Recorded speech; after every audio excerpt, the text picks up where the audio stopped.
Hey everybody, welcome to the Sky Lounge, to the Sky High, episode number 34, and boys and girls, funny enough, before I head to the Sky High in the air, because I'm actually going to be headed over to Dallas in a couple of hours, wanted to talk about some sports ball. Of course, it's Friday morning, we got to talk about Thursday Night Football, which was a fucking blowout like I fucking predicted. The Jets taking on the Baltimore Ravens, and Ravens win 42-21. This was probably the easiest fucking game for the Ravens, relatively speaking, in the later weeks of this season. And credit to Lamar Jackson. He has finally surpassed Michael Vick for the single most rushing yards by a quarterback. Michael Vick registered 1,039 yards. Lamar's at 1,108. 1,108 yards rushing. That is pretty damn impressive. And Lamar in year 2 has been phenomenal. He threw for 5 touchdowns.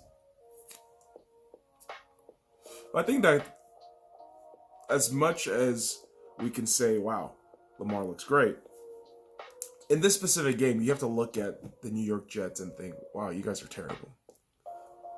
That defense is laughable at best. Sam Darnold is toast behind the fucking mediocre O-line. I mean, I don't really know what else to say about the fucking Jets. The goddamn butt fumble will continue to be the fucking butt fumble. Is that fucked up to say? Maybe. Maybe. But Jets, prove me wrong. I mean, this franchise has been a goddamn butt fumble. All these fucking years of shitting the bed. Just, not looking all that good, right? But there you go. Not much to talk about in that blowout. Just the Baltimore Ravens look really good. Media is going to get another, talking point about Lamar Jackson, a.k.a. The appointed MVP since, week 2? It's my opinion, but there you have it, boys and girls. It's more or less wrapped up, the MVP race. Lamar Jackson is probably and most likely going to win it. And I don't blame him. I don't. I mean, the production he's shown on the field has been absolutely incredible. And this kid just seems very likable. And shout out to the Ravens who had that mixed reality Raven, flying over the stadium. For those of you who don't know, it's kind of this like augmented reality thing where they have a big ass virtual Raven fly through the stadium. It looks so fucking real. It's scary. It's kind of like that whole moment in Back to the Future Part 2 where Marty McFly is walking through the future and then they have the little Jaws thing pop up and you think, oh my god, it's fucking real! But it ain't real. What is real with the NFL is the fact that the salary cap is going to be going up next season. $196 to $201 million. That's the estimate for next season. And don't be surprised with this increase that quarterbacks who are going to be renegotiating or negotiating their new contracts are going to be looking at this little variable and hoping to get a good chunk of money out of it. So the whole talks for a while, especially with Dak, has been, can they consider percentage? Because as the salary cap continually goes up, I mean, we can only see it going up because of the TV ratings, because of the money involved in the NFL. And let's say a quarterback says, I just want, maybe 13, 20% of the salary. And that will continue to escalate every fucking season. So guys like Dak, I'm pretty sure they're not going for a solid number. They're going for percentages. And just keep an eye out on the salary cap. That's where those players want their goddamn money. And here's the thing, boys and girls. If you want your money, you got to put in the time. You got to put in the grind. And for one individual in the sport of basketball, time has rewarded him legendary status. And his name is Vince Carter. Vince Carter registered 1,500 games over this past week, and he is the 5th player in NBA history to do so. That is outstanding. I actually do not have the full list of the 4 players before him play 1,500 games, but I can imagine it's in the realms of what Kareem Abdul-Jabbar, probably some really legendary guys, and Vince Carter, in my eyes, is a Hall of Famer. I know it's a quick thing to just jump the gun and say that. Well, listen, man. If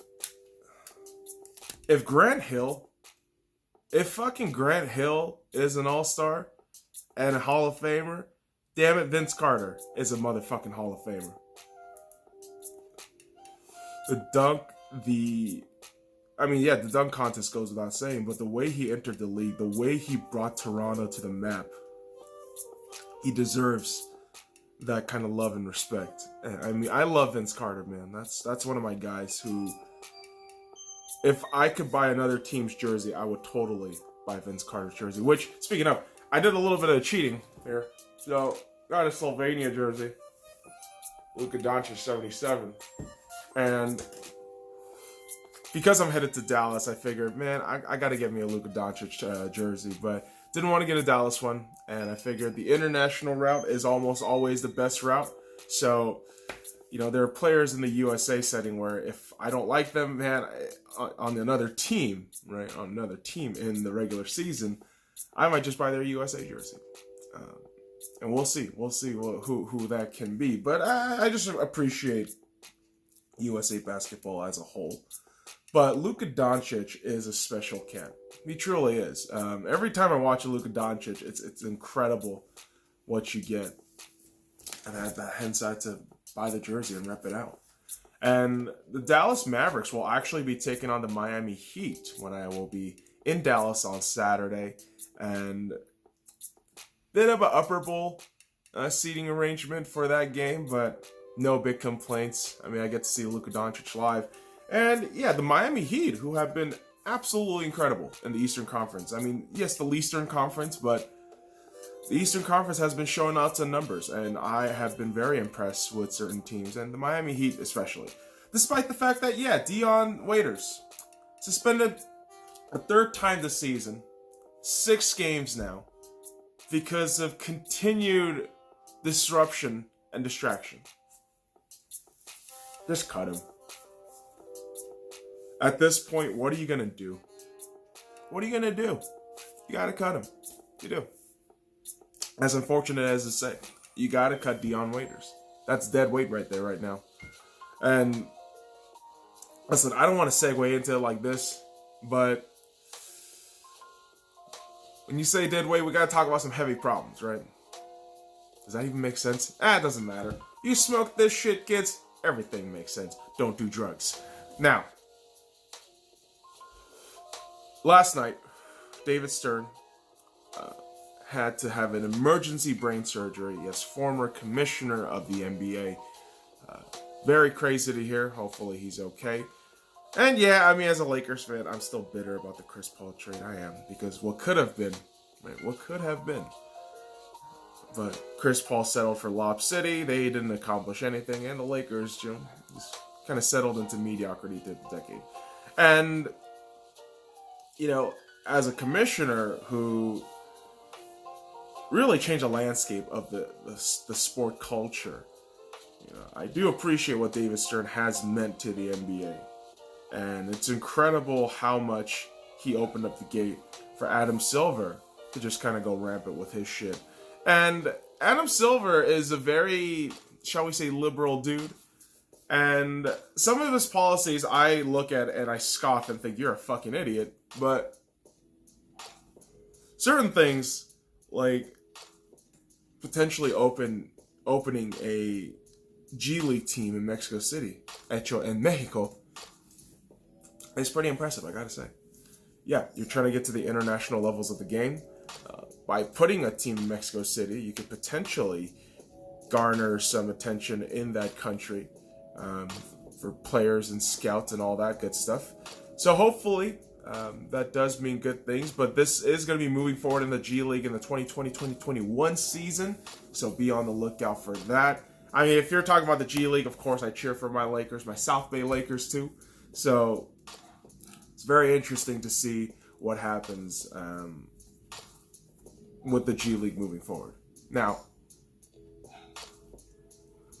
boys and girls, my puppy's going crazy. He's an asshole. He's been an asshole all fucking few weeks. And you know what? Assholism, being an asshole just kind of comes with the territory when you're just a pest. I love my pup, but he is a pest. And the pest, in my eyes nowadays, because Arsenal is so dog shit, is the Champions League. Yeah, I hate the theme song now because we're not part of it, and I hate the fact that good teams, and I admit good teams, are playing in the Champions League. The round of 16 is set. Barcelona, Bayern Munich, Juventus, RB Leipzig, Liverpool, Manchester City, Valencia, Atalanta, who, funny enough, is the only team in Champions League history to lose the first 3 group stage matches and still, after the latter 3, qualify for the round of 16. Atletico Madrid, Chelsea, Dortmund, Lyon, Napoli, who fired Carlo Ancelotti, hired Gattuso, and the whole idea is Ancelotti might be signed by Everton and Arsenal. Everton or Arsenal. My God, my fucking enunciation is dog shit right now. But, Arsenal's always dog shit, and I'm certain that will mean Everton will be signing Carlo Ancelotti, because that's Arsenal for you. And of course, Real Madrid and Tottenham make the final 16 for the Champions League. And Tottenham, immense credit to Jose Mourinho. He's just always a fucking factor, no matter what. So, as annoying as it is, as an Arsenal fan, I can't help but think, your team is just shit. And that, you can't help that. But you just gotta cheer for the fucking team, because they're so shit. Such is the way it's in the world of sports, boys and girls. Sometimes you gotta follow the shit team and things unravel in a very unsavory way. But 'tis life. 'Tis life. Why am I talking like such a fucking broken robot? Well, I am a broken robot. Okay? In the realm of baseball, I am a broken robot.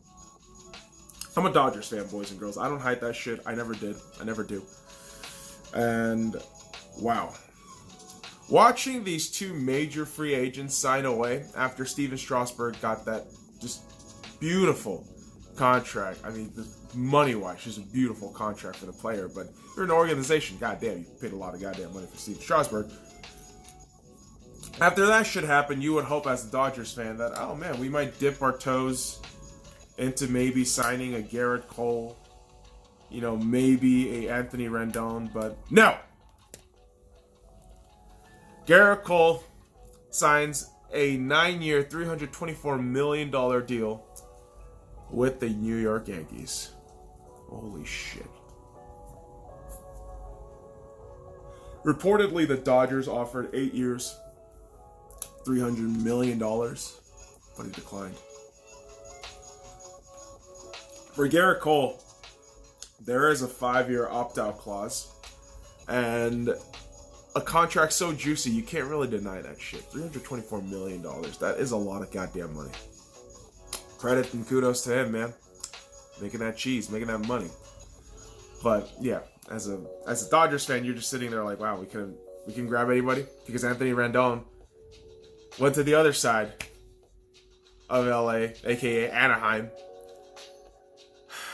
Rendon signs a 7-year, $245 million deal with the Angels.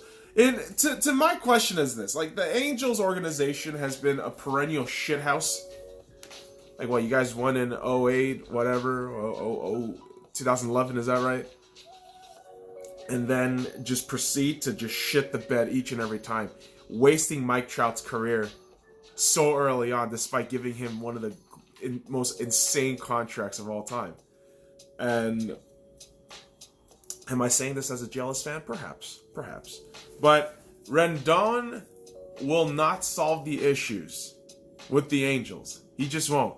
The way the Angels always unfold or unravel at the end of the season, a tail end of a season. It's kind of scripted, sad, and hilarious.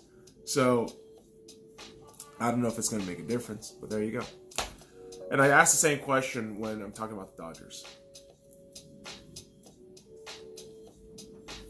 Blake Trinan, is that right? Blake Trinan? I keep trying to pronounce this shit, but a year for $10 million. Is this motherfucker going to be Joe Kelly? Is this motherfucker just going to be another Joe Kelly where he just shits the bed each and every time, and we just somehow like rah-rah in the regular season and completely crap our fucking pants in the fucking postseason? Like, Christ.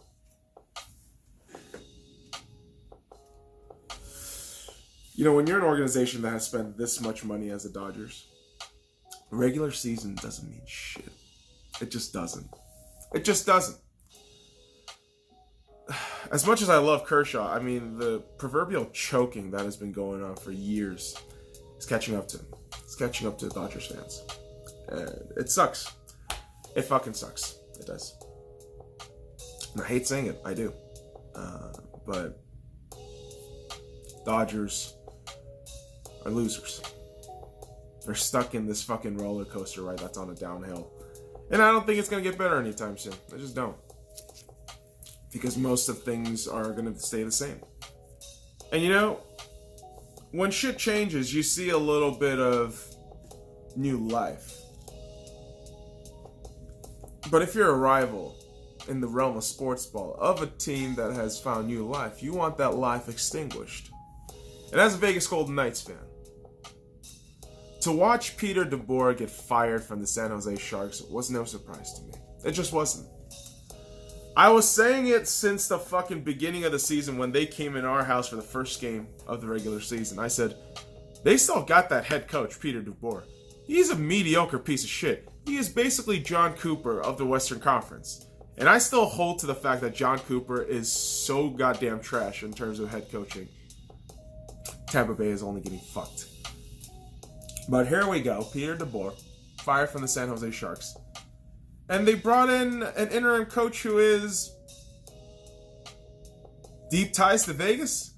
Like Henderson, Nevada. You're born in fucking Henderson, Nevada. Oh, goddamn. Your son, I'm sorry, your father is the president and CEO of Bellagio, is that right? Goddamn, dude. There's a lot of deep money going in that shit. I will look to see in that fucking Sharks organization, man. Probably some cheating going on. Who the fuck knows? Maybe a little bit of salt coming there when I'm saying that shit, but fuck the Sharks. I don't give a fuck.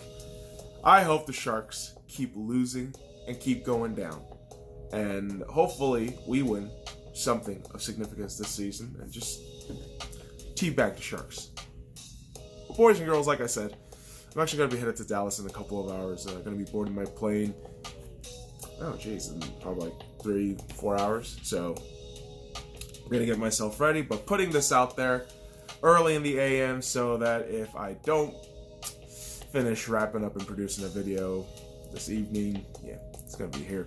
So the next video I will be shooting will be in Dallas. Again, heading to the Dallas Stars game tonight. The Vegas Golden Knights versus Dallas Stars. Very excited about that. Should be in all Vegas gear, and I will be that annoying fan in Dallas screaming, "Go Knights, go!" So, go Knights, go! Let's go Lakers! Go Hawks! Come on, you Gunners! Let's go Dodgers! There you go. So, boys and girls, follow me at the Sky Lounge and all the links in the description below. Like, comment, subscribe for more daily contents. Now, fuck off.